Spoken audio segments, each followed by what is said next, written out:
diversidad biocultural, la diversidad biocultural como un sistema inmunológico del planeta en crisis.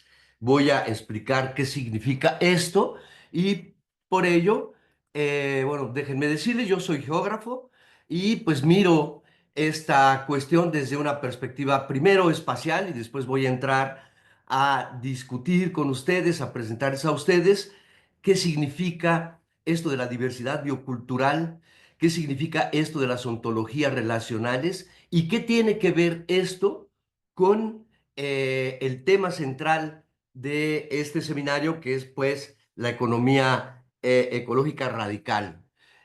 ¿Por qué es importante insertar o discutir este tema en el marco de esta problemática que ustedes están revisando en este seminario, ¿no?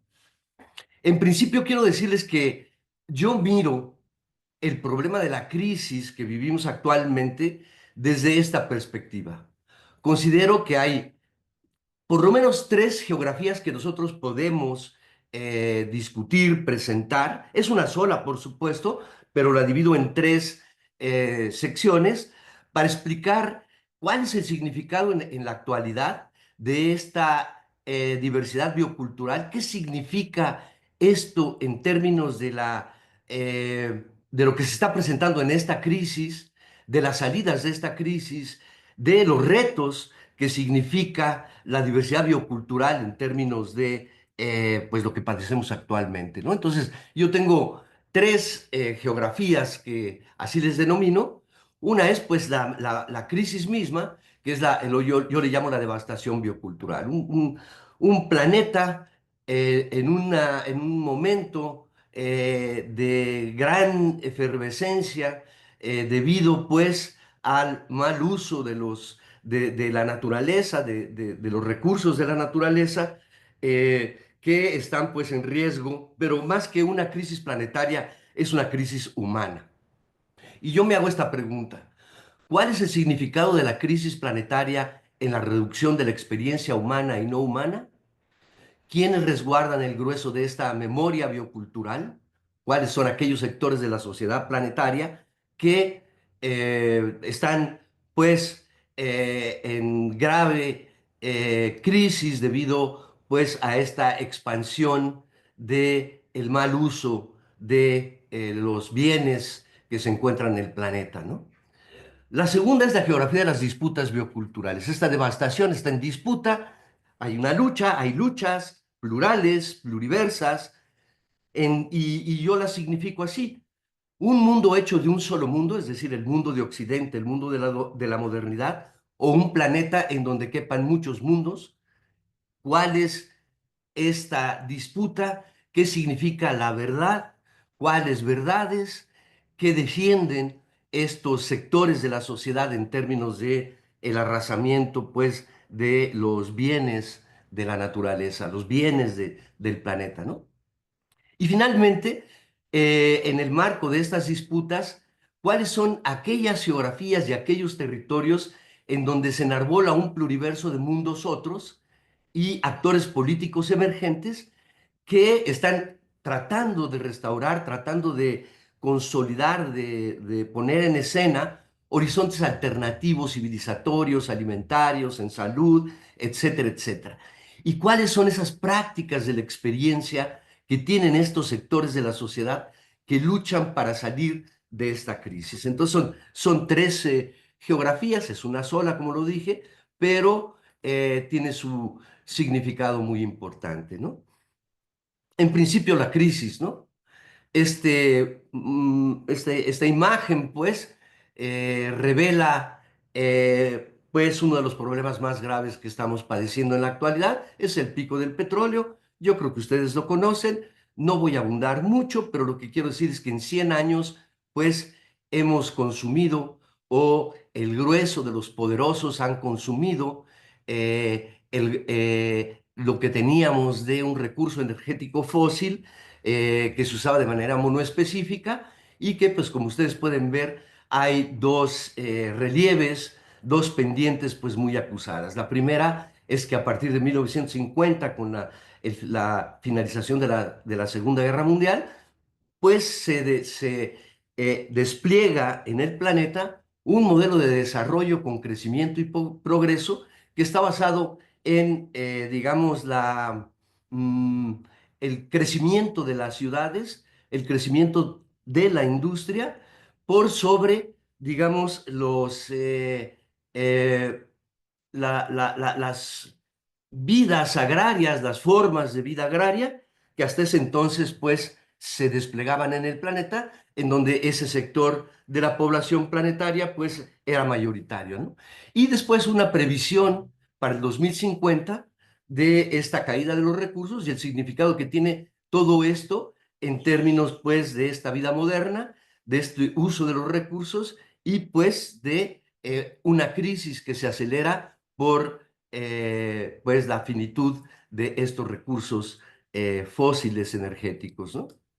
Y aquí, pues, nosotros miramos que este planeta que está, pues, en una ruptura metabólica que está afectando, pues, su dinámica, los procesos que conlleva ello, eh, o se sigue de esa manera, como lo podemos ver en la línea recta roja, y para el 2050 nosotros tendríamos ya una crisis muy severa, no solamente en términos de lo climático, sino en términos de otros procesos que afectan fundamentalmente la vida de los humanos.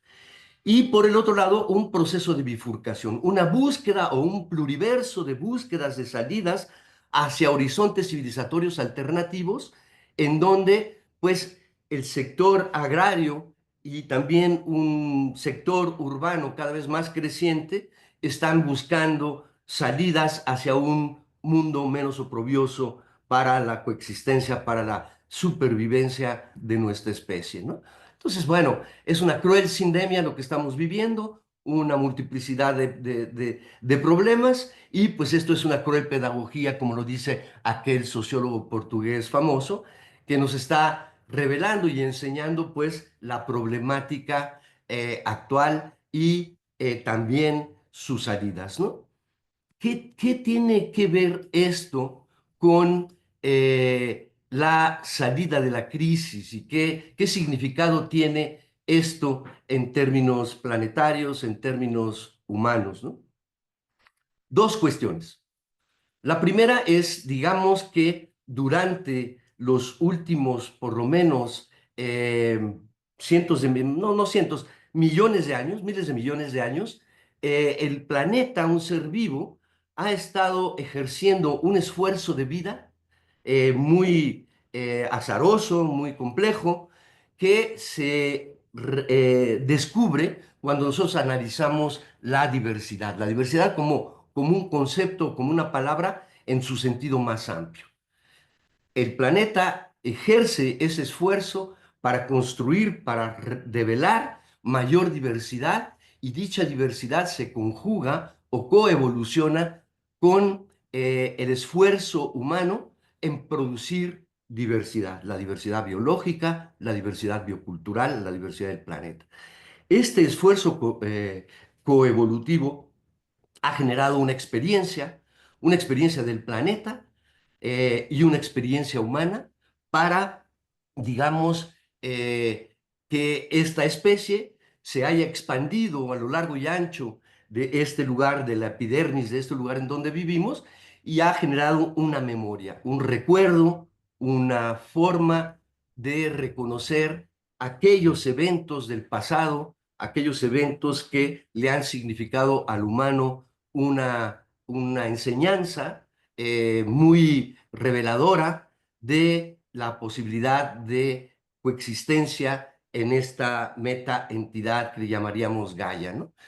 Esta experiencia y esta memoria coevolutiva ha permitido que ciertos sectores de la sociedad sean resilientes. Aunque la palabra está, digamos, en contención, está en debate, para mí estos pueblos sujetos o subordinados a esta expresión del capitalismo y el hipercapitalismo que hemos padecido a partir de la segunda mitad del siglo XX y principios de este XXI, ha permitido que ciertos sectores de la sociedad sean capaces de resolver mediante el mantenimiento y el crecimiento, el ensanchamiento de dicha diversidad y les ha permitido, a pesar de ser subordinados, mantener una cierta salud territorial en sus formas de vida, ¿no? Pero hoy, en esta crisis, la inédita extinción de especies y lenguas nos revela la pérdida de esta memoria, de esta experiencia y de la salud. Esa es la devastación. Y esa devastación se centra en, pues, el riesgo de nuestra propia existencia, de mantener la velocidad del deterioro, de la ruptura metabólica en el planeta y pues esto revela también pues el riesgo de lo humano, de la coexistencia de los humanos en el planeta. Y eso es a lo que yo me voy a referir. Aquí tengo esta imagen y voy a pasar muy brevemente por esta idea de la geografía de la devastación. Ustedes tienen aquí un esquema del crecimiento de la diversidad, del ensanchamiento de la diversidad planetaria a partir de hace unos 500 millones de años hasta la fecha. Y como ustedes pueden ver, pues la historia es azarosa, llena de sorpresas, llena de momentos difíciles en el propio metabolismo del planeta. Y el último al que me quiero hacer referencia es esta barranca que ven ustedes aquí, que significó el golpe de un meteorito en el planeta que durante 60, más o menos 60 años, 100 años, provocó dicho golpe una devastación biológica que significó más o menos la pérdida del 11% del total de las especies que coexistían en ese momento. Estamos hablando del Cretácico. Pero lo más significativo de ello es que después de este golpe, de esta, digamos, sorpresa, de este padecer que tuvo el metabolismo planetario, hubo una significativa respuesta de este ente de vida para procurar y generar más diversidad. Como ustedes lo pueden ver aquí, nosotros estaríamos más o menos en esta línea, en donde se produjo más diversidad y en donde dicha diversidad, paradójicamente, está en un riesgo vital y fundamental, dado que se están extinguiendo alrededor especies a una velocidad mayor en 500% a aquella devenida por ese golpe de ese meteorito en el norte de la península de Yucatán que provocó pues dicha extensión.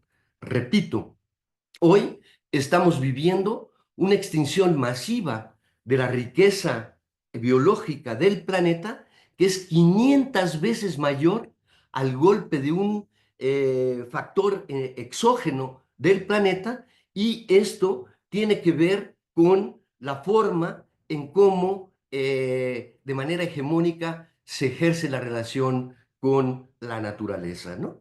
Esto se denomina el Holoceno. Esto se denomina la ruptura de ese Holoceno, de esa regularidad climática, y se le ha denominado en principio como el Antropoceno, ¿no? No estoy de acuerdo con el concepto, porque considero que es más bien el Capitaloceno el que ha generado esta ruptura metabólica, esta crisis que padecemos el grueso de la mayoría de los habitantes planetarios, de los humanos y no humanos, y que tiene que ver pues con un modelo económico, con un modelo geopolítico que está arrasando con estos bienes que son, digamos, básicos, centrales, estratégicos para la supervivencia de nuestra especie. Este proceso de extinción, vamos a hacer un correlato y vamos a mirar este mapa. Este mapa, los puntos que ustedes ven en este mapa del planeta, son aquellos idiomas que están en riesgo de extinción. Se calcula que de seguir esta velocidad y de acentuarse esta velocidad de crisis planetaria, a final del siglo XX tendremos una disminución de hasta el 90% de la riqueza cultural que aún, digamos, se expresa a nivel planetario, fundamentalmente en la franja intertropical del planeta, es decir, en esta franja que estoy demarcando aquí, acá estaría el Ecuador y aquí estaría sus límites al norte y sus límites al sur. La velocidad de extinción de los idiomas es significativa en el sentido de que la palabra, el discurso, el idioma es la materia prima de comunicación entre nosotros y entre nosotros y las naturalezas en plural. El riesgo de la pérdida de los idiomas es significativo a nivel planetario porque demuestra este proceso de extinción de la diversidad biocultural y demuestra esta reducción de la experiencia que pone en riesgo la sobrevivencia de nuestra especie. Este correlato con dos expresiones, la pérdida de la diversidad biológica y la pérdida de la diversidad cultural, expresa esta crisis y son estos dos factores, además de muchos, muchos, muchos otros, que están, digamos, siendo cada vez más visibles y afectando la vida común de nuestra especie en todos los biomas del planeta. A eso yo le llamo la pérdida de la diversidad biocultural, que es una pérdida de memoria, es una pérdida del etos, del saber estar en el lugar y caminar el lugar con sentido, y esta desmemoria lo que está afectando es la propia existencia de nuestra especie, ¿no? Y a ello, pues yo le llamo la pérdida de la diversidad biocultural. Pérdida de especies, pérdida de idiomas, pérdida de experiencia, pérdida de diversidad en un sentido amplio, ¿no? Ese es el marco de la devastación, ¿no? Ese es el marco de la pérdida del sentido de habitar y cohabitar en el planeta por nuestra especie. Y esto tiene que ver, pues, con el capitaloceno, ¿no? En este marco podríamos definir qué significa la diversidad biocultural. Es, digamos, una palabra nueva en términos de su uso, intenta unir lo que el pensamiento moderno ha separado y fragmentado, que sería la natura y la cultura, el sujeto y lo que llama la modernidad, el objeto a partir del cual el sujeto, pues, habita el planeta, ¿no? Esta diversidad biocultural es un ejercicio, ha sido un ejercicio, una síntesis del papel histórico de un grupo significativo, pero no absolutamente expresado en todo el planeta, de sectores de la sociedad que yo señalo aquí como pueblos indígenas, pueblos afros y pueblos campesinos que han desplegado a lo largo de los últimos 300.000 años un mantenimiento, unas formas de actuar, unas formas de cohabitar con este metaente superior que sería Gaia para enriquecer los bienes que le permiten su sobrevivencia y su caminar en el planeta, ¿no? Es un resultado de dicha experiencia coevolutiva.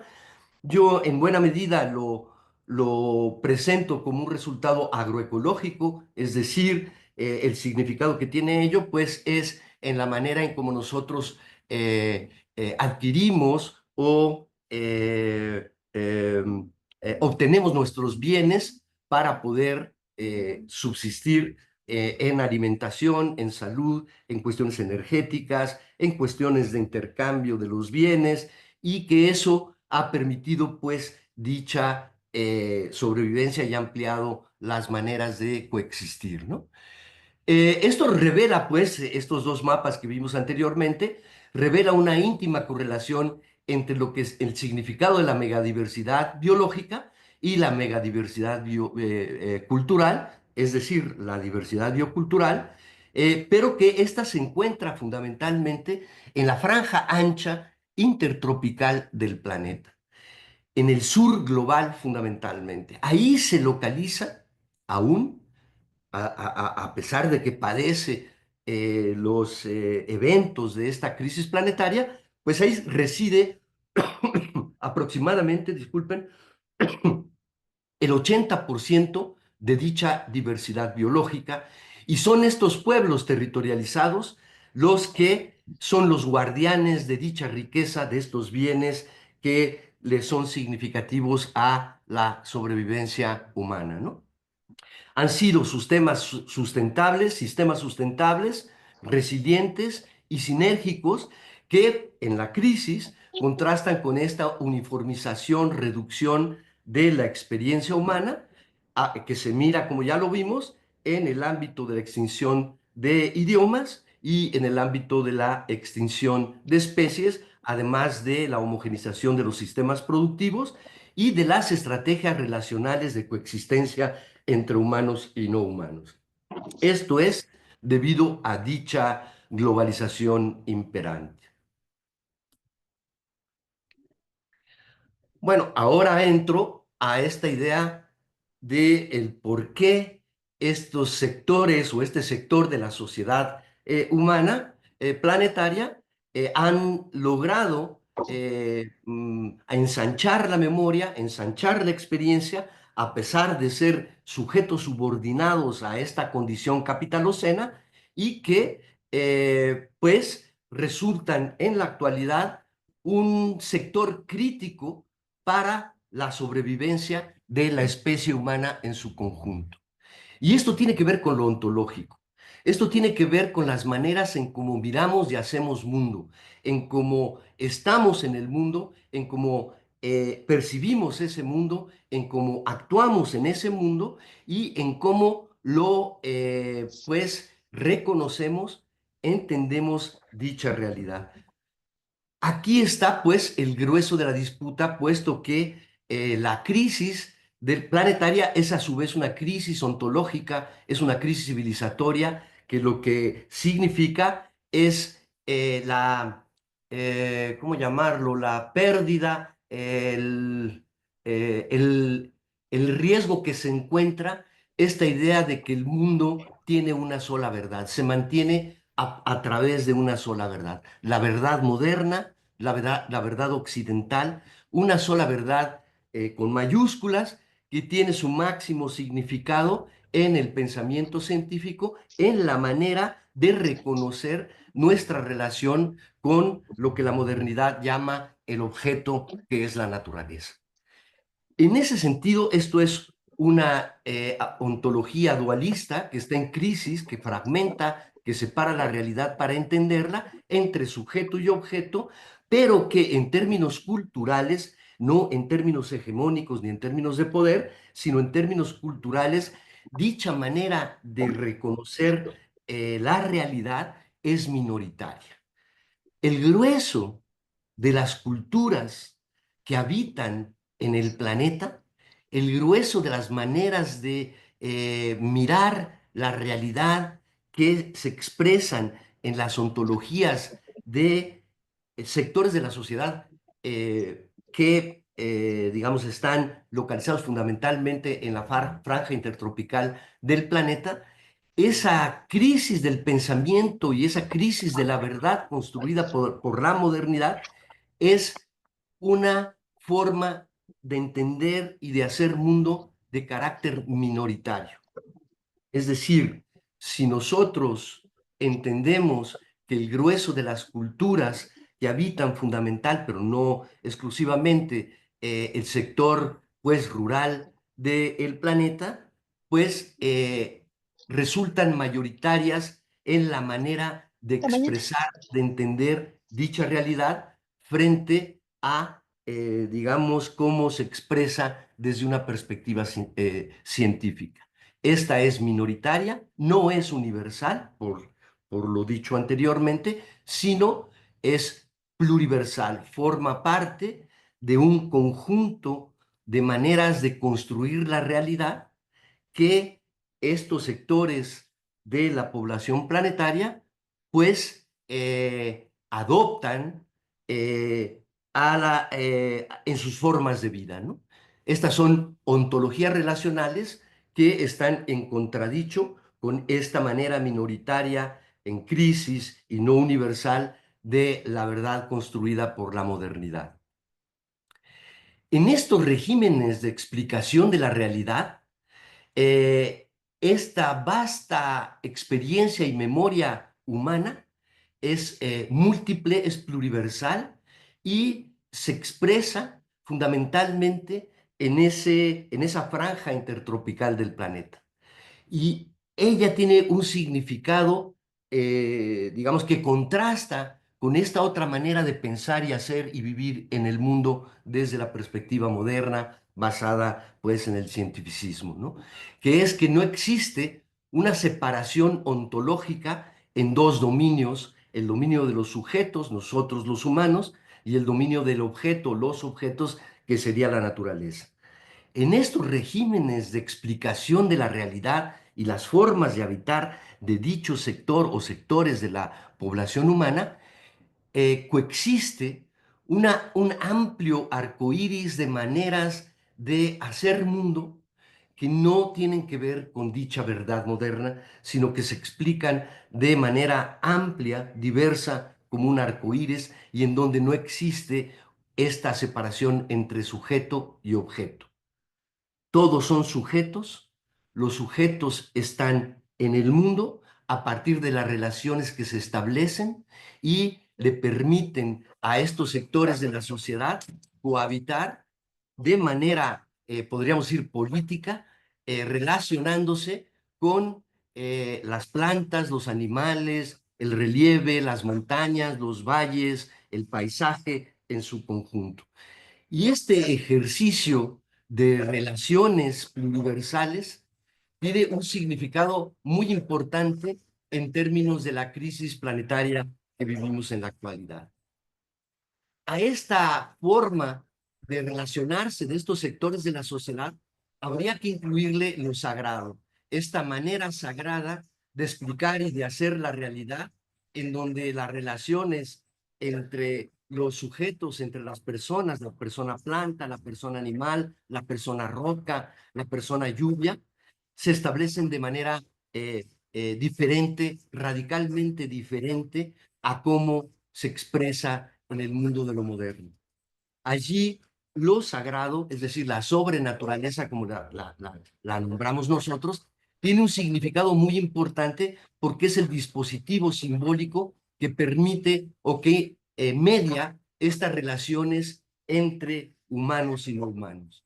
Esta condición sacra, sagrada, permite unas formas de vida, unos etos que le dan sentido de vivir en el lugar, en los territorios, que son significativos en relación a esa otra verdad unívoca que deviene de este pensamiento moderno. Hay una experiencia vasta en el planeta de formas de relacionarse entre humanos y no humanos, que no la única como se expresa en términos, pues, de nuestra civilización. Y en ese sentido, hay una expresión sagrada, hay una expresión, digamos, subliminal, no material, pues, que ejerce un significativo papel en términos de dichas relaciones entre humanos y no humanos. Y eso se explica por estas ontologías relacionales a las que yo estoy en este momento haciendo referencias. En este marco del habitar de estos sujetos subordinados, las relaciones son interpersonales, entre humanos y no humanos como sujetos. La naturaleza no existe como algo inanimado, sino como una multiplicidad de seres que habitan con inteligencia, con capacidad volitiva, con agencia, y que se relacionan con los humanos para coexistir. Una coexistencia que está basado en estas racionalidades agrarias fundamentalmente, que son pues desplegadas en los territorios en resistencia y en buena medida en estos territorios que buscan una geografía o las geografías de la esperanza. Una salida de esta crisis mediante el mantenimiento y enriquecimiento de esta memoria biocultural a partir de, digamos, la permanencia y de ser posible el enriquecimiento de la diversidad biocultural por o debido a las formas en cómo estos sectores de la sociedad habitan sus territorios. En este marco, los no humanos como sujetos son montañas, son rocas, son astros, son constelaciones, son fenómenos meteorológicos, son plantas, es la microbiota, son los microorganismos, son los animales y somos nosotros, una especie más en esta manera de cohabitar la casa. Todos ellos tienen agencia, inteligencia, capacidad y fundamentalmente capacidad de relación, o se establece una relación de codependencia entre humanos y no humanos que permiten la construcción de sociedades que no son exclusivamente las sociedades humanas, sino las sociedades en esta relación mucho más compleja que como la mira, digamos, ese pensamiento cientificista, pues de corte positivista, ¿no? Y en este sentido son los lazos de conectividad, es decir, la manera en cómo estos sujetos políticos que buscan construir horizontes de esperanza en esta crisis que se expresan en las relaciones, se expresan en la conectividad entre este complejo mundo en donde todos habitan con inteligencia, en donde todos habitan a partir de las relaciones que se establecen para desvanecer lo que la ciencia ha desdoblado como dos substratos ontológicos de la realidad, el substrato de los sujetos, el substrato de la naturaleza u objeto. Aquí no hay dicha separación y todos los que habitamos en este planeta son considerados como personas. Las relaciones son interpersonales. La persona planta, la persona animal, la persona montaña, la persona lluvia, las personas. Hay una negociación, si pudiéramos decirlo así, en estas relaciones entre personas que pues adquiere un papel político en dichas relaciones a partir de el diálogo que se establece de manera multiforme entre ellos. Puntos de vista o formas de construcción de la realidad en donde se habita en estos mundos que constituyen un pluriverso de mundos y no solamente el mundo de lo moderno, el mundo de esa verdad con mayúsculas que está expresado en la religión monoteísta, que está expresado en la ciencia como manera de explicar la realidad, etcétera, etcétera, y que deviene en, digamos, mm, en el sentido que esto expresa de que los humanos no somos personas, sino somos individuos y que es la propiedad privada la que ejerce este significativo, esta significativa manera de relacionarnos desde esa perspectiva moderna. Hay, pues, una disputa por la riqueza biocultural que se expresa de manera muy significativa en el marco de evitar o de disminuir los efectos o el padecimiento de dicha crisis que produce el capitaloceno. Y a esto le podemos llamar las cosmologías, las cosmovisiones, las maneras de pensar la vida, de hacer la vida, de estar en la vida por estos sectores subordinados de la sociedad planetaria que luchan no solamente por su existencia, sino que están expresando reexistencias, formas novedosas, aprendiendo de los otros, de coexistencia, valga la pena, en estas relaciones entre sujetos, entre personas que, digamos, se expresan en términos de la diversidad biocultural. Son puntos de vista históricos, aterrizados en el territorio, pluriversos, que expresan ese caminar de nuestra especie a lo largo, por lo menos, de unos 300.000 años del devenir del Homo sapiens, que ha colonizado el grueso del planeta. Este devenir, pues, está en crisis, por lo dicho anteriormente, y los horizontes alternativos a dicha crisis se localizan en los territorios de estos sectores subordinados de esta sociedad planetaria. Y bueno, lo sintetizo de esta manera con una metáfora. Si nosotros pensamos el planeta como un pulmón, dicho pulmón en la crisis es un pulmón canceroso y con metástasis. En realidad, el cáncer y la metástasis se expresan en la crisis de lo humano, pero déjenme explicarlo con esta metáfora. Si el planeta es un pulmón canceroso y con metástasis, la manera en cómo estos sectores de la sociedad críticos y estratégicos para, digamos, eh, limitar, para evitar la agudización de la aceleración de la crisis, son estos sectores de la sociedad subordinados que se expresan mayoritariamente en el ámbito agrario y a los que podríamos denominar como el pluriverso de experiencias en esta relación entre humanos y no humanos. Aquí ustedes ven, digamos, esa franja intertropical y si ustedes se dan cuenta, estos polígonos rojos son la sobreposición de aquellas áreas del planeta que hace 10.000 años tuvieron la experiencia de agrícola, en la revolución neolítica, la agricultura, que enriquecieron pues dicha diversidad por las manos, cerebros y sentimientos de nuestra especie. Esto no se expresó en el conjunto del planeta, sino en ciertos lugares de este, en donde esta revolución neolítica tuvo su expresión en la construcción de espacios, de paisajes que le llamamos domesticados, debido a esta, digamos, manera de habitar los territorios en donde la agricultura pues jugó un papel fundamental en el sedentarismo que se expresa en esta revolución, ¿no?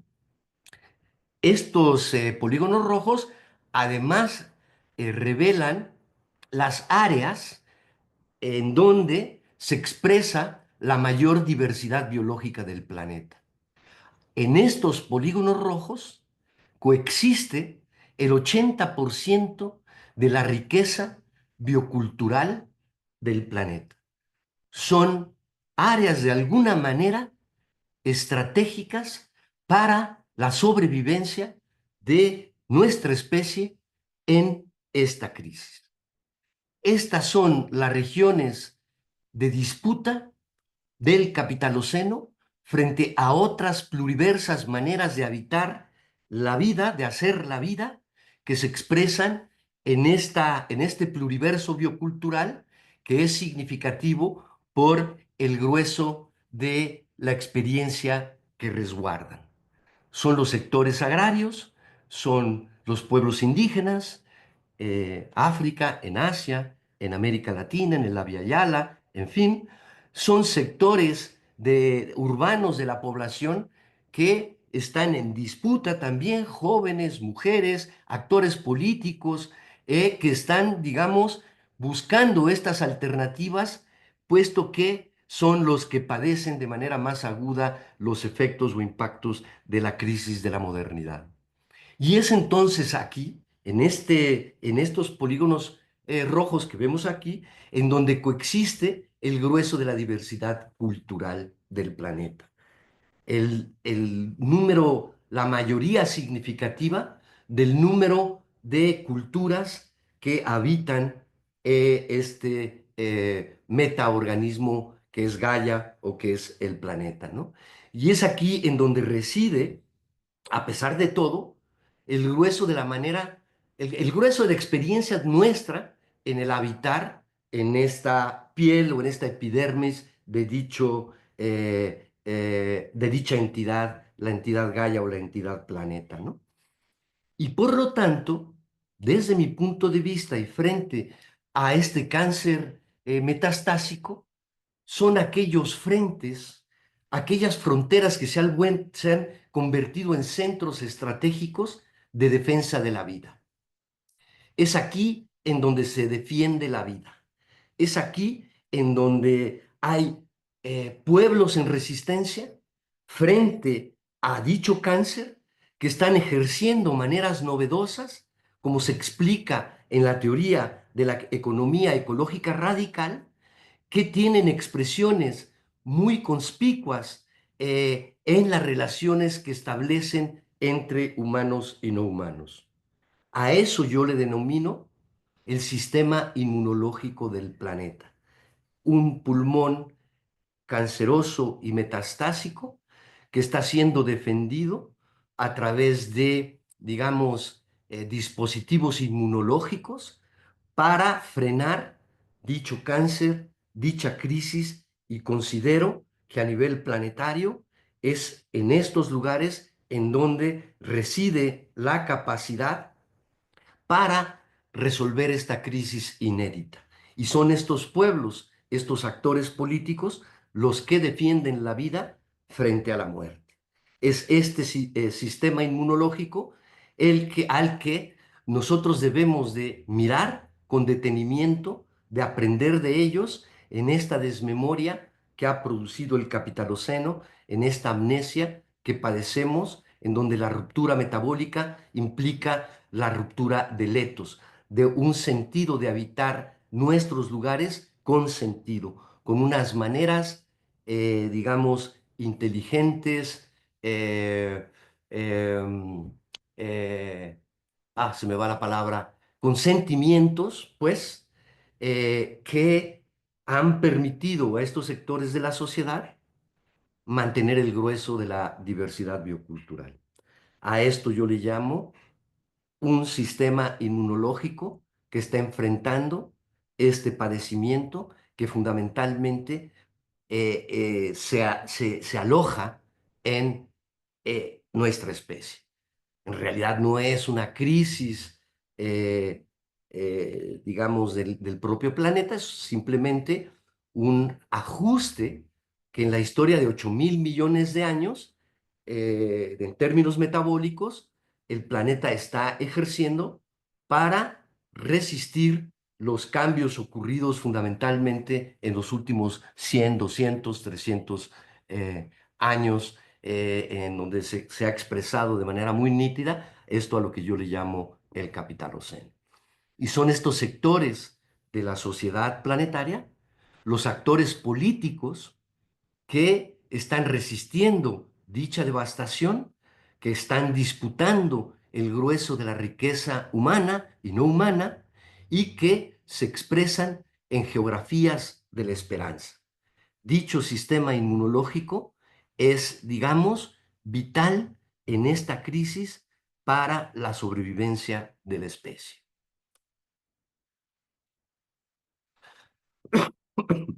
En este marco, aquí, bueno, no voy a hablar mucho de agroecología, pero lo que yo quiero es señalar que estos actores de esta sociedad planetaria, nosotros podemos de alguna manera identificarlos desde estas tres, pues, segmentos, ¿no?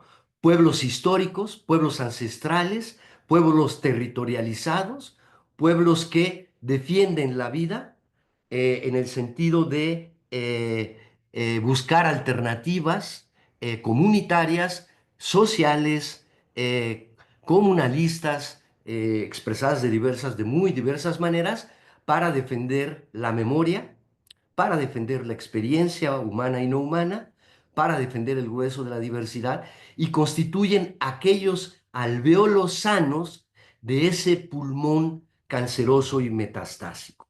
Son alvéolos sanos, a pesar de todo, subordinados, explotados, invisibilizados, etcétera, ¿no? De estos sectores de la población humana que han sostenido unas relaciones históricas en sus propios territorios.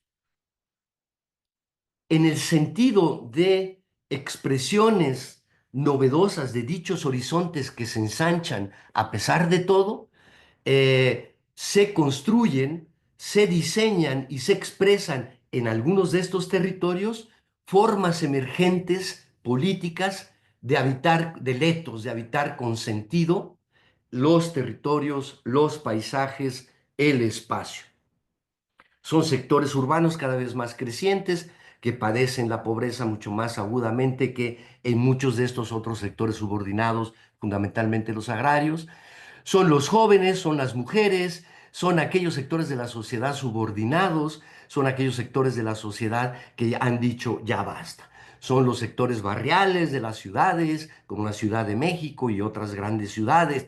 Son las juventudes, son, digamos, estos sectores de la sociedad que están tratando de salir de la crisis bajo maneras novedosas, pero expresadas en estas memorias bioculturales, en estas memorias de hacer la vida, de defender la vida, de ensancharla con dignidad. Y la mayoría de las personas y comunidades que habitan estas maneras como alvéolos sanos de defensa del grueso de la vida son lo que yo denomino las agroecologías descalzas. Son campesinos, son familias, son personas que de manera muchas veces silenciosa conducen sus vidas a partir de infrapolíticas, las políticas de lo cotidiano, para defender su experiencia, su diversidad, muchas veces de manera callada, pero este silencio digamos, un diálogo, es una manera de expresar dicha lucha y que nosotros la podemos mirar en nuestros territorios. Son los sujetos campesinos, son los jóvenes, son las mujeres, son los negros, son los amarillos, son los rojos, son estos sectores subordinados de la población que hacen la vida cotidiana defendiendo por necesidad, por costumbre, por terquedad, por cultura, por lo que ustedes quieran, defienden estos alvéolos sanos, sus alvéolos sanos, su forma sana de habitar el planeta mediante el ejercicio de estas infrapolíticas. Son los sectores de la sociedad moderna que se han convertido en permaculturales, son los sectores de la sociedad moderna que están buscando en la espiritualidad novedosas maneras de restablecer esa relación más o menos saludable con lo que nosotros llamamos la naturaleza, y es el grueso de esta población subordinada que, si ya no es mayoría, pues en términos planetarios, demográficamente hablando, constituye aún un importante porcentaje de la población humana que habita el planeta. Estos tres sectores podríamos demarcarlos como, pues, sí,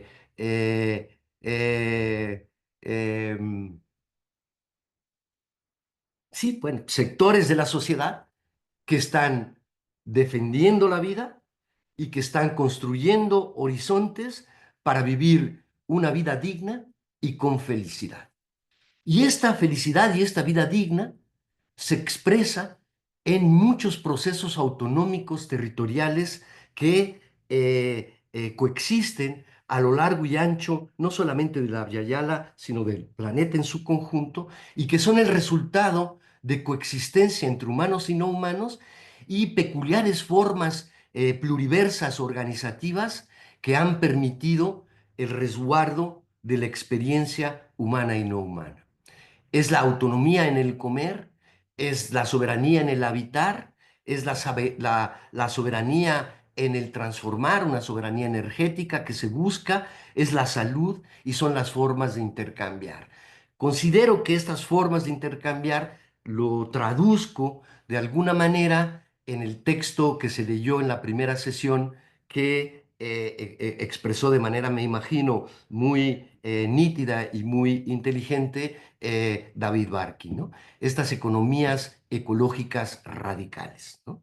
Esa transformación radical frente a la crisis que padecemos por sectores no minoritarios, por sectores de la sociedad que expresan en la narrativa y en la práctica, como dice Maristela Svampa, cada vez una mayor densidad de formas de limitar dicha crisis a pesar de todo, y de expresar cohabitaciones alternativas basadas en la experiencia y en la memoria de humanos y no humanos que sostienen el grueso de la diversidad biocultural. Y esta es la disputa, pues, ¿no? O sostenemos la idea de que existe una sola verdad con mayúsculas, un mundo hecho de un solo mundo, como lo expresa el positivismo científico, como lo expresa, pues, el devenir civilizatorio del mundo moderno, que excluye de manera unívoca a los otros y a las otras, o ampliamos de manera ecopolítica, ensanchamos de manera ecopolítica un planeta o un mundo hechos de muchos mundos, como lo ha pues expresado de manera muy ferviente, creativa e inteligente y sensible el neozapatismo. Estas maneras otras de vivir la vida que no tiene nada que ver con las formas que expresa el Estado, las formas que expresan los gobiernos progresistas y conservadoras y que se expresan en el territorio en las formas de organización de esas relaciones para habitar estos territorios, estos mundos cuyo significativo lo es este pluriverso de ontologías relacionales. Todo existe a través y a partir de las relaciones que establecen humanos, no humanos y más que humanos, y no en la separación entre sujetos y objetos. Y este es, digamos, un arco iris de gran riqueza que no alcanzamos a mirar con plenitud, pero que están allí en los territorios luchando, haciendo la lucha, defendiendo la vida.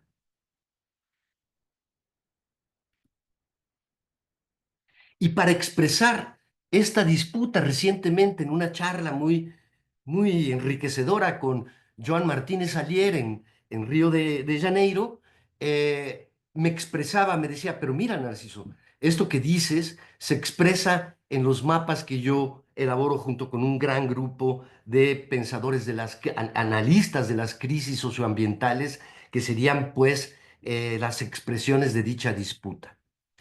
En ese momento, a finales del 2023, el 40% de los conflictos socioambientales catalogados en dichos mapas a nivel planetario, es decir, en ese momento alrededor de unos 1.600 conflictos que se expresan en esas otras geografías, se localizan en esos territorios de vida en donde se defiende pues la dignidad, la esperanza a través de el sostenimiento y enriquecimiento de dicha memoria biocultural. Estos son los sectores subordinados de esta sociedad planetaria que comprende solamente el 8% del total de la sociedad humana. El 8% de la sociedad humana padece el grueso de los conflictos socioambientales como una forma de expresión de esta geografía de la disputa, ¿sí? Y construye horizontes de esperanza, a pesar de todo, a partir del recuerdo, a partir de la memoria, a partir de la experiencia, a partir del mantenimiento y enriquecimiento de esta riqueza que se expresa en la cohabitación de humanos, no humanos y más que humanos. Esto es sumamente significativo. Y aquí no están contabilizados los territorios en disputa de la población negra, de otros sectores de la sociedad que están en resistencia, ¿no? Es decir, la mayoría de los conflictos socioambientales se localizan en los lugares en donde se habita, digamos, las formas de relación con el grueso de la diversidad biológica del planeta y el grueso de la diversidad biocultural. En ese sentido, me gustaría discutir con ustedes tres palabras que encuentro que deberíamos debatir, preguntarnos En primer lugar, si existen los individuos, el individuo, la individualidad, o existen las personas. Una crítica a ese concepto moderno en el que ha devenido la persona en el marco del capitaloceno.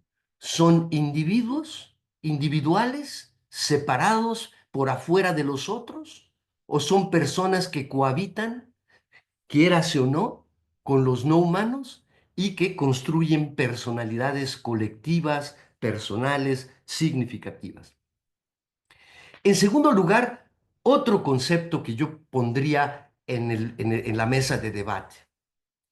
El grueso de esta diversidad biocultural constituye el patrimonio mundial de nuestra especie. Dicha palabra es patriarcal. Dicha palabra es resultado de la manera de cindir objeto y sujeto, y dicha patriarcalización es una manera de sostener la hegemonía política. ¿Son patrimonios o son matrimonios? ¿Son matrices bioculturales expresadas en los territorios? ¿O es el grueso de la riqueza biocultural que es negociada, que es administrada por los estados, por el Estado, por el capitaloceno? ¿Es patrimonio o son matrices territorializadas? ¿Por qué seguir utilizando este concepto o esta palabra que es de alguna manera oprobiosa en cuanto que, digamos, podemos discutir que quienes han resguardado dicha riqueza ni son los estados, ni es esa manera de ejercer el poder, sino a partir de esas micropolíticas de estos sectores descalzos de la sociedad planetaria? Individuo, patrimonio, y me faltaría una tercera palabra que voy a guardar por lo pronto, pero que quiero poner en la mesa para la discusión.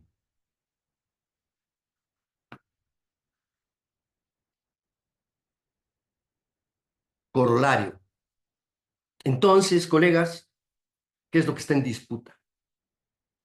¿La distribución desigual de los bienes materiales?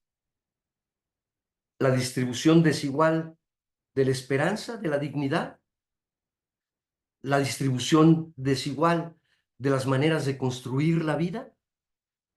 ¿Es una ecología política o es una ontología política?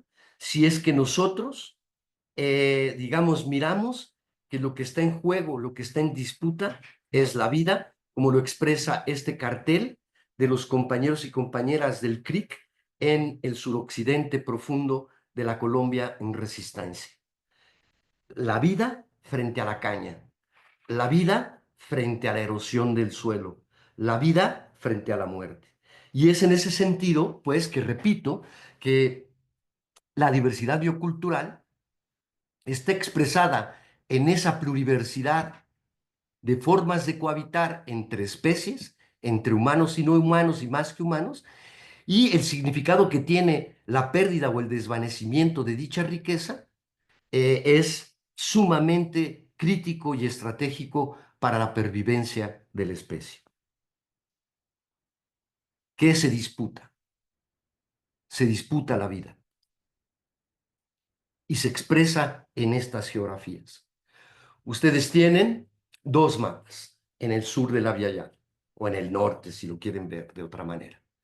En el mapa del lado derecho, en mi computadora, se encuentran los puntos de calentamiento, los puntos que expresan esa metástasis de la cual estoy haciendo referencia hace unos minutos.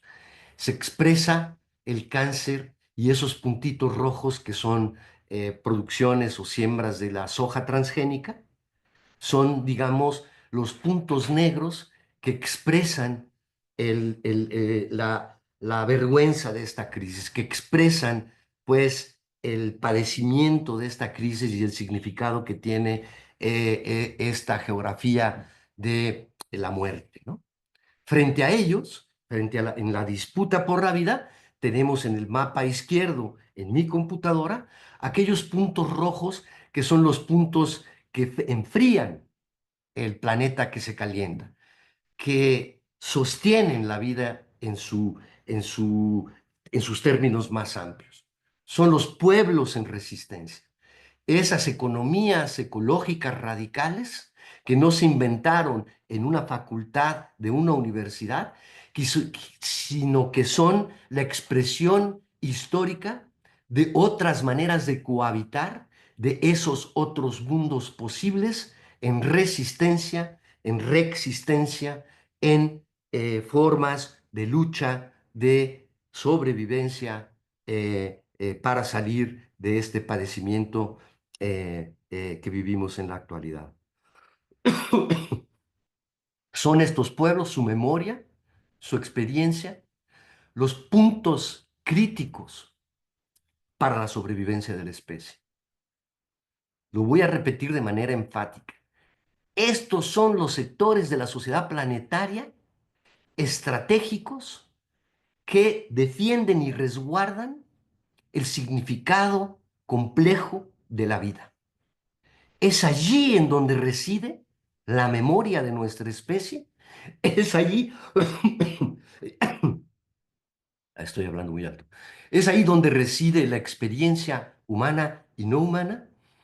Y es allí en donde nosotros tendríamos de manera responsable y corresponsable que hacer la búsqueda junto con ellos para construir, para fortalecer esos otros mundos que también se están desvaneciendo.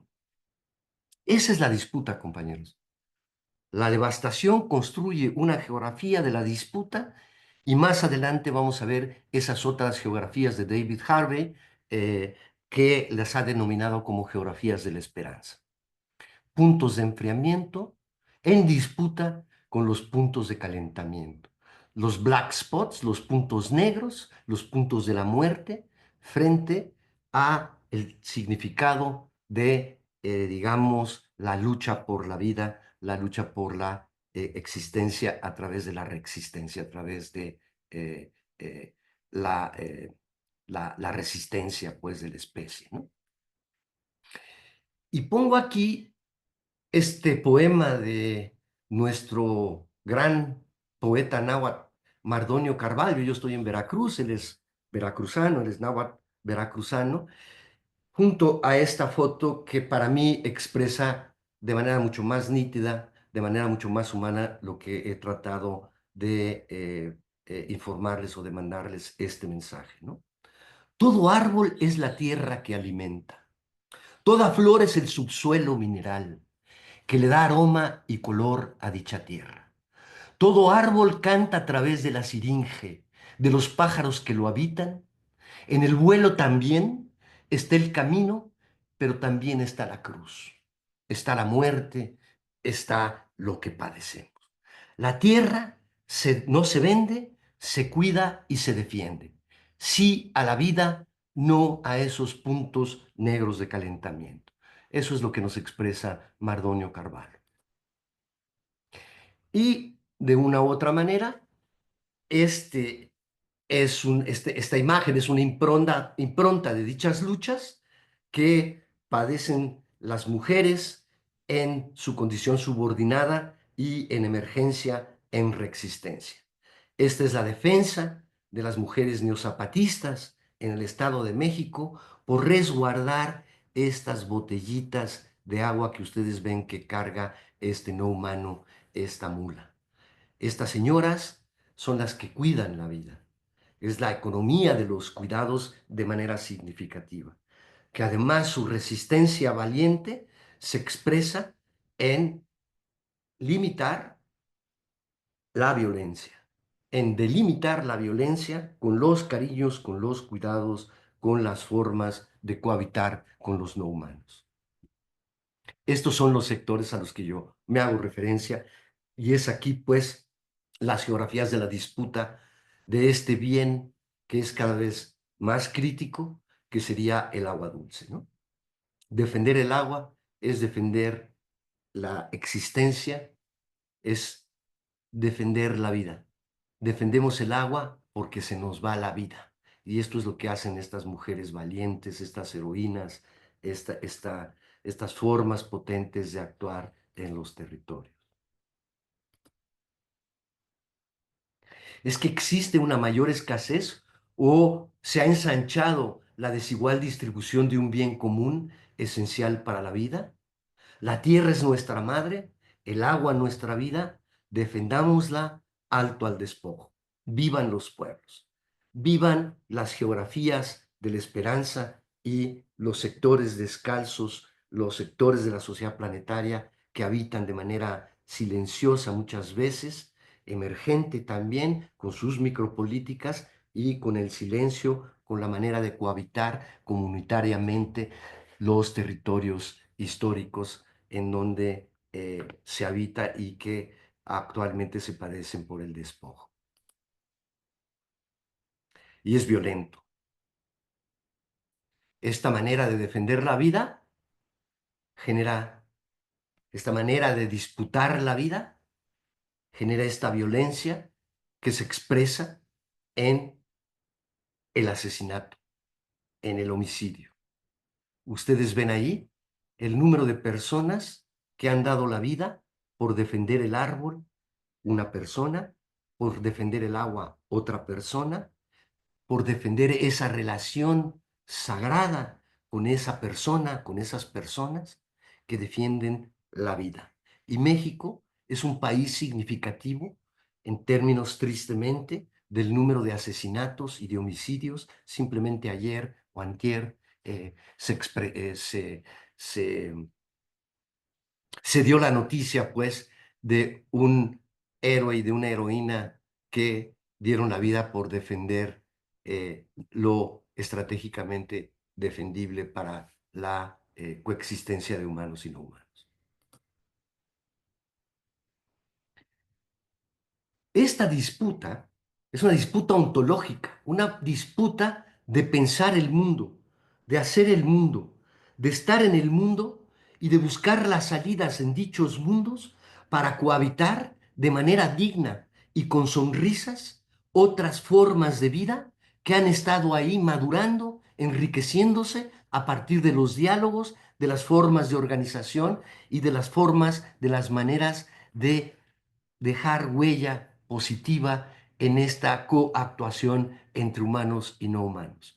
Y yo retomo este micropoema de un señor que no, con el cual no estoy de acuerdo ideológicamente, que es Octavio Paz, pero que es un gran poeta, ¿no? Y dice, en este planeta caliente, contra el agua, días de fuego, contra el fuego, días de agua. Este es el grueso de la disputa y esto es lo que permite la lucha y el devenir de estos horizontes civilizatorios que se ensanchan en los lugares que ya reiteradamente y con los sectores que ya reiteradamente he dicho. Estas geografías de la devastación y del despojo se expresan en este drama, ¿no? Un drama multiverso, ¿no? Los ontocidios, los epistemicidios, la desterritorialización, el consumismo y el significado que tiene ello en una sociedad que excreta más de lo que consume, en esta degradación ambiental que es resultado, en esta crisis que padecen los no humanos debido a esta huella significativa del capitaloceno y que, digamos, activa estos procesos de disputa por el grueso, yo aquí puse patrimonio, pero ya lo debo de cambiar, el grueso de las matrices bioculturales territorializadas a nivel planetario. No patrimonios negociados a través del poder por el Estado, sino matrimonios o matrices horizontales que se ejercen a partir de las formas de organización colectiva para disminuir los padecimientos de, de este holocausto, de esta crisis grave que vivimos nosotros. Y esto tiene ese significado que contrasta con diversidad, que contrasta con memoria, que contrasta con salud, que contrasta con experiencia. Es el desvanecimiento acelerado de nuestra conciencia de especie, de nuestro etos, de nuestra manera de habitar con sentido los territorios, que tienen una enorme, en términos de arcoíris, un enorme espectro de colores, de sabores, de sentidos, de texturas, de paisajes, que son el resultado de habitar con sentido y de haber construido esta memoria como una conciencia nuestra, que es una conciencia de especie, una conciencia en la naturaleza, ¿no? Entonces, en este padecimiento, en esta disputa, esta es la otra palabra: universo o pluriverso. Un mundo hecho de un solo mundo o un planeta tejido a manera de enjambre de gran complejidad, unas formas igualitarias pero con diferencias de cohabitar con los no humanos. El universo, esa categoría, se desvanece cuando nosotros reconocemos que nuestras formas de pensar son culturalmente minoritarias y no son universales. Constituyen o forman parte del pluriverso de formas de construir mundos, nuestro mundo en crisis. Por lo tanto, hay que reconocer en este pluriverso que el grueso de la experiencia se centra en esta infinita diversidad de nuestros mundos. Toda persona es valiosa en esta crisis. Toda persona conlleva experiencia, sostiene memoria y, a través de la política de resistencia y de reexistencia, intenta deconstruir estas formas onerosas, oprobiosas de habitar el planeta. El hecho de la invisibilización de este pluriverso, sobreponiendo con gruesas palabras y en mayúsculas esta idea del universo, ha inhibido, pero no ha destruido estos múltiples mundos, estas ontologías. La invisibilidad del pluriverso, sostenida por la modernidad, reside en esta idea de que lo que no existe es producido activamente como no existente. No estás, no eres. Podrías estar, pero no eres. Y es una forma creíble alternativa a lo que existe. Solamente existe una sola verdad, el mundo de la verdad moderna, versus la invisibilización, explotación y exterminio, al epistemicidio y al onticidio. Y en ese marco, para explicar estas geografías de la esperanza, es necesario entender, pues, que toda crisis produce, vamos a decirlo así, impactos o efectos negativos, pero ensancha otros que nuestro colega Arturo Escobar los denomina como transiciones civilizatorias. Horizontes alternativos que constituyen el grueso de los alvéolos sanos en un pulmón canceroso y metastásico. Disculpen el que yo siga reiterando esto. Estas transiciones civilizatorias constituyen el complejo desplazamiento desde el dominio de un único modelo de vida, la verdad con mayúsculas, supuestamente globalizado, habitualmente caracterizado como occidental, a menudo definido como modernidad heteropatriarcal capitalista. Patrimonio biocultural o matrices bioculturales aterrizadas en los territorios, individuos o personas en colectivo, relaciones políticas entre humanos y no humanos ejercidas a través del ritual como parte del trabajo material de el diseño y el moldeado de paisajes y territorios. Dichas transiciones se intentan dar a la pacífica, aunque en una tensa coexistencia, bajo multiplicidad o pluriversidad de modelos, en donde en el planeta caben muchos mundos, esos otros mundos que son los horizontes dignos de defender y sostener la vida, la reexistencia. Ese es el pluriverso. Y en ese sentido habría que entonces detenernos un poco en el significado ontológico de dicha disputa, ¿no? Lo voy a hacer en los próximos minutos. Quizá voy a tomar unos minutos para tomar agua porque mi garganta no está funcionando bien. Y esta disputa es ontológica, es la desigual distribución de la dignidad, es la desigual distribución de formas de hacer el mundo por sujetos hegemónicos, el capitaloceno, y por sujetos subordinados que padecen el oprobioso, la disputa, pues, ¿no?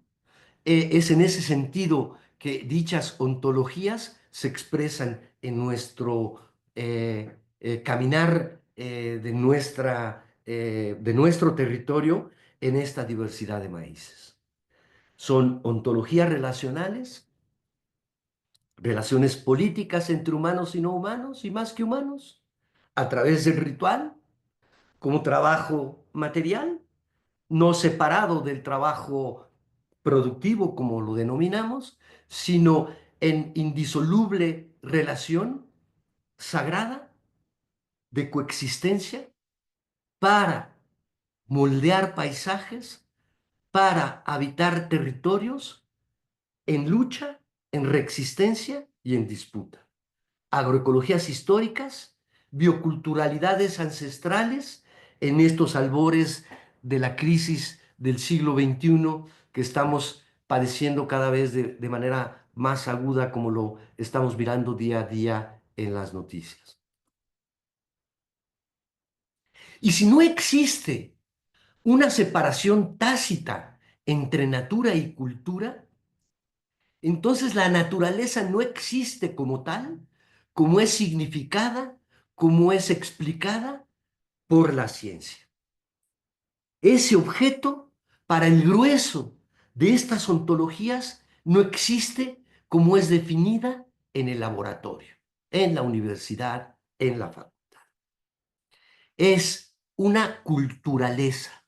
No hay separación entre natura y cultura, sino lo que se expresa en el territorio, lo que se defiende son las culturalezas. Eso que Occidente desea extinguir.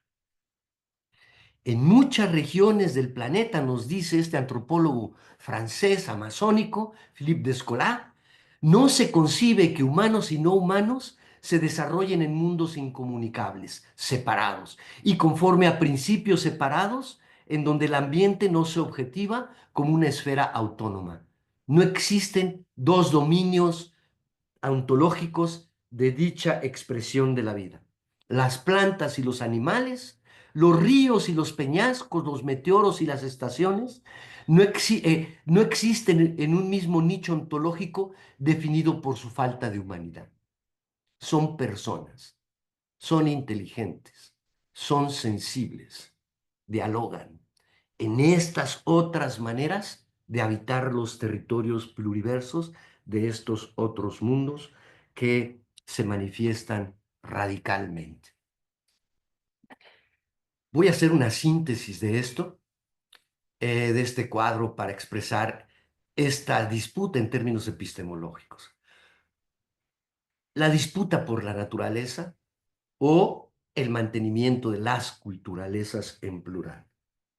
Para el científico, para el pensador moderno, para quien habita la modernidad, la naturaleza es imprescindible para el desarrollo humano siempre y cuando se limite a ser un recurso natural, una naturaleza útil. Lo demás no importa.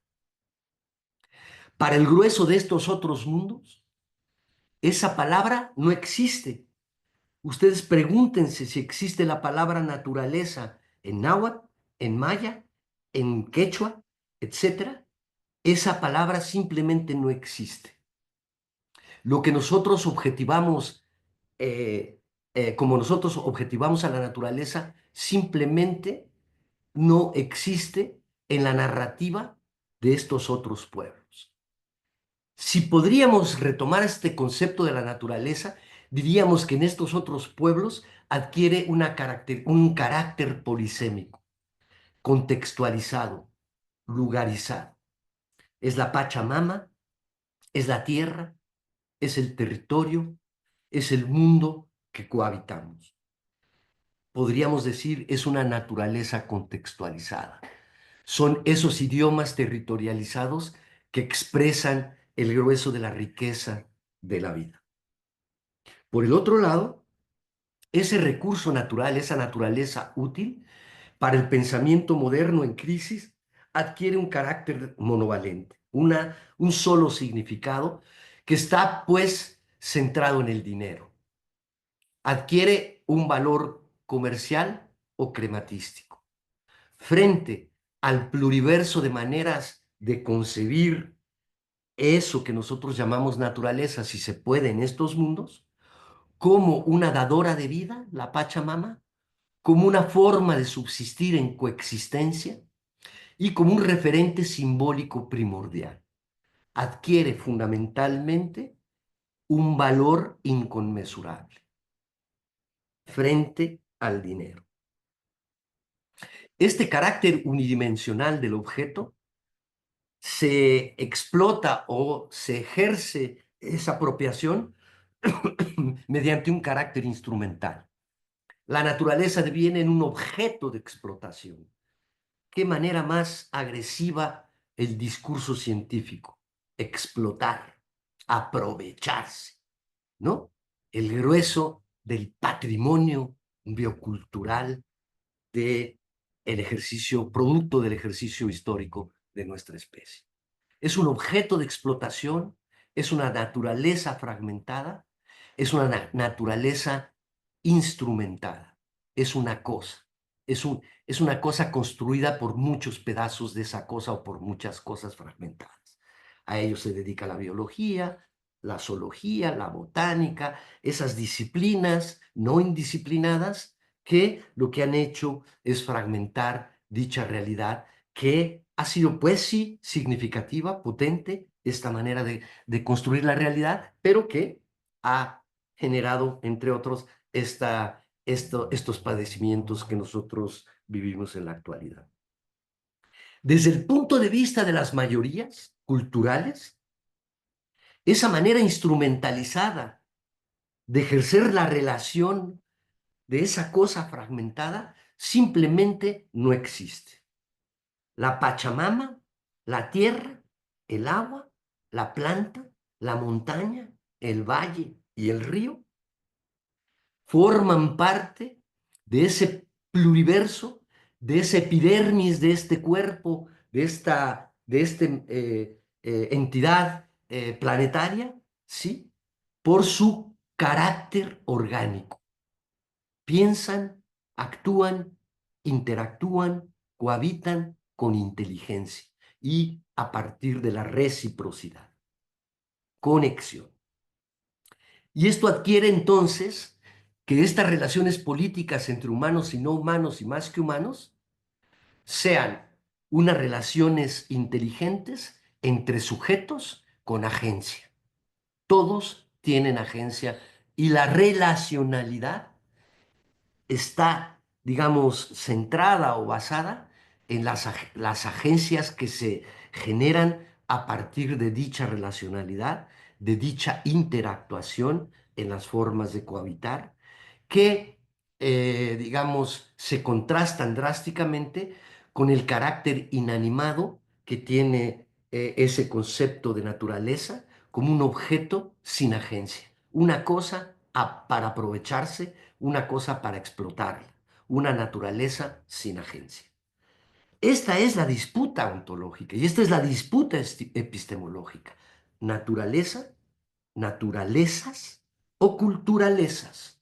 Un pluriverso territorializado de formas de cohabitar las relaciones entre humanos y no humanos.